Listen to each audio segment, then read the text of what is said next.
Hi there, Sanbonani Molweni. Welcome to Fix Channel. If you're new here, please subscribe before the end of the video. If returning, thank you for love and support. I appreciate it. Ngiyachazeka bandla ngokwenza ama-reviews, ngiyayithanda lento engiyenza lana. Ngasho futhi ukuthi labantu abazongilandela bayongizwa mhla wayikhipha into yokuba i-biggest fan, i-biggest follower, just ukulalela nje. Ngiyayiphinda-ke le ndaba. Ku-season 6 kube ne-birthday celebration yengane, kwaba ne-birthday celebration kababa uMseleku ebihleliwe, angikhulumi-ke ngalokho. Kule birthday celebration yengane beyenziwe kaMseleku kodwa endlini kaMayini. Sawabona amakhosikazi ayekhona, uMangwabe wafika late, abanye baze bavungazela bathi bavungama bathi why ifika late. Ngase mina awu uMangwabe ngeke ehlale ngayi ukuyodla endlini kaMayini ngoba kusekhaya kukaMseleku. Kwaba nomunye umsindo owavuka kuma-episode amadala ayo le show ukuthi indaba yommese kanjani. Kwathiwa uma kuvuka le nkulumo akungahlukaniswa izindlu. Ngathatha-ke i-birthday celebration kaMpilo because iwona mcimbi engiwukhumbulayo omkhulu owenziwe uMakhumalo washuthwa yishow. I-show yazivezela khona. Engicabanga ukuthi into enkulu futhi ishow yayisifundisa khona yile eyenzeka phakathi kaMpilo noMakhumalo nomsebenzi omkhulu owenziwe uMakhumalo.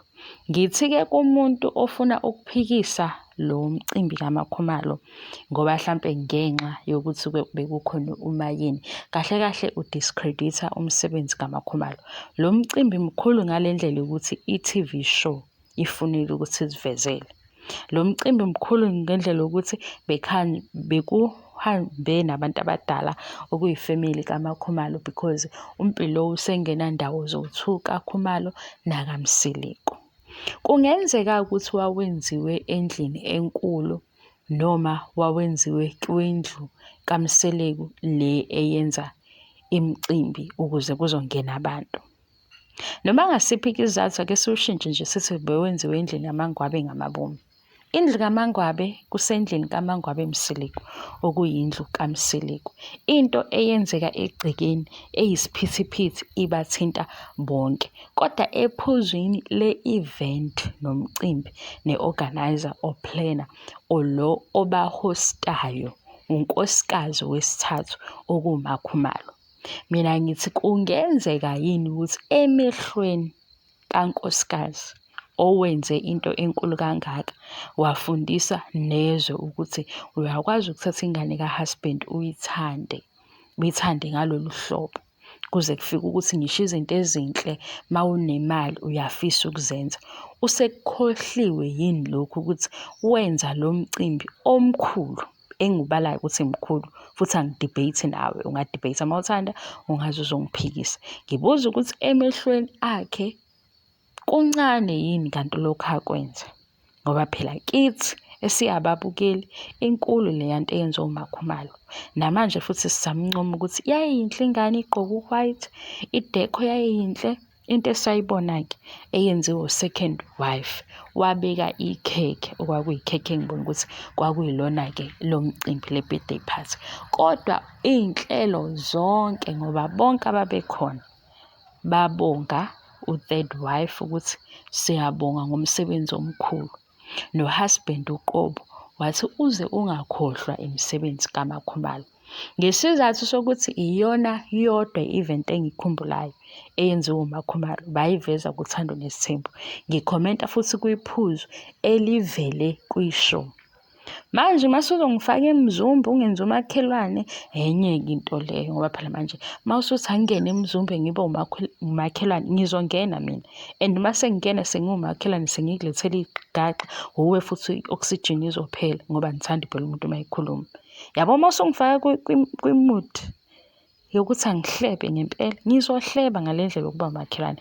Bathi lana-ke bengizobalula egameni lomcimbi omkhulu and okuwumcimbi ovele kwishow ngoba ne-birthday celebration yaHlophekazi yavela kwishow, ekaMseleku yavela kwishow, i-fashion tonton kaMayini yavela kwishow. Ngibala le mcimbi eyenza ukuthi i-planner uyi-organizer kube umakhumalo, abanye bemenywe. Mase ngiyabuka ukuthi bamenywa bangezwa, angiyibale eyomembeso. Eyomembeso ngithe mina mase nginesikhathi kahle ngiyoyenza nje futhi ngizoyiphosta la isikhathi sesivuma ukuthi niyibuke ukuze nilalele. Sesiyithatha-ke nge-culture, siyithatha nge-culture, siyithathe nge-tradition. Mase siyabala ukuthi yini ndaba umseleku ngelinye ilanga ezofika ethi Christian kwasho kwacima kanjani, base ukuthi ngelinye ilanga athi i-culture, isiko silalele njalo sibuka ngoba phela siyabuka siyababukeli.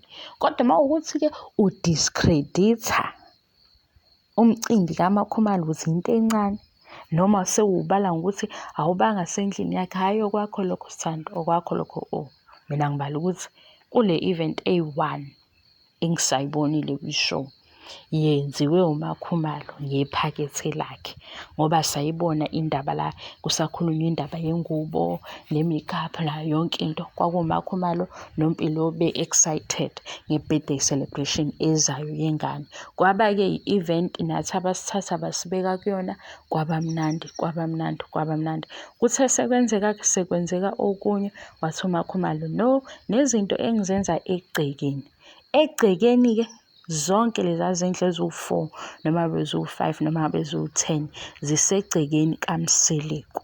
Yingakho ney'ngane mase yikhuluma sezithi endlini yabani kuthiwa mntwana musukuhlukanisa izindlu, ngoba zonke lezi zindlu kusekhaya, konke la kulezi zindlu kusezindlini zikababa wakho. Yingakho kunomangwabe Mseleku, mayeni Mseleku. Ngaphandle phela manifuna ukuthi nginifundise isiZulu, hawu isiZulu mina ngasiphatha ngo-A+. Lesi esibhalwayo ngasiphatha ngo-A+. Yebo, ngasiphatha nje ngacishe ngafika kwi-total. Sesimakwa le kude singasamakwa e-high school. Kodwa-ke lezi ezinye izinto Jehova, singamakwa esikoleni sami, simakwa abanye nje othisha engabazi, ngasithola ngo-A+. Mina isiZulu. Kodwa lesi-ke sesiko ngihambe ngibuza abantu, ngibuze futhi abantu abalingana nami, ngibuze abadala, ngibuze futhi ukuthi hayibo, umcimbi onjengalo wenziwa kanjani, kwenziwa kanjani. Ngiyaye ngithande ukuthi noma phela ezinye izinto yidinga uku-adjust-wa, kodwa ngize kubantu abadala ukuthi bona bathini ngalesa sikhathi. Mase futhi kunjalo ngiphinde ngibuze ukuthi uneshow ukuthi le yinto yesiZulu noma yinto yakwabani, ngoba phela kunalezi zinto ezibizwa ngemikhuba leyo yokuthi thina ekhaya sizoyenza kanti ayenziwa kwabanye abantu. Mina-ke ngokungabi nalo ulwazi mase ngigijima ngiyokomunye ngithi hey, ninento enje aniyenzi, kanti into yasekhaya kuphela. Uyangithola? Thank you so much for your love and support. I love you. Ngiyanithanda shem, ngiyithanda i-support yenu. Ngiyathanda futhi mangathi singaxabana la entweni ebalulekile, hhayi le yaku-TV. Ngiyabonga. Bye.